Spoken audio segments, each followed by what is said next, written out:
हजारो शेतकरी आणि शेतमजुरांचा निराधारांचा मोर्चा निघाला।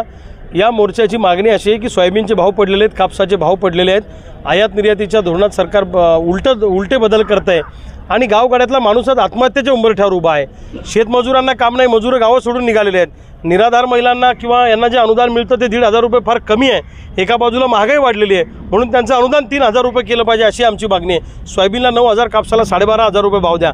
फायनल पीक विमा 100% द्या। दुष्काळी अनुदान ताबडतोब आमच्या खात्यामध्ये जमा करा। वन्य प्राण्यांच्या त्रासापासून वाचण्यासाठी शेतीला मजबूत कंपाऊंड करून द्या। या सगळ्या मागण्या घेऊन हा मोर्चा निघाला। 18 तारखेपर्यंत सरकारने निर्णय घ्यावा, अन्यथा 19 जानेवारीला आम्ही लातूरमध्ये सुद्धा रेल्वे रोको करणार आहोत आणि बुलढाण्यातही रेल्वे रोको करणार आहोत। गुजरात, मुंबई आणि दिल्लीला जाणाऱ्या सगळ्या रेल्वे आम्ही अडवणार आहोत असा निर्णय शेतकऱ्यांनी घेतलेला आहे।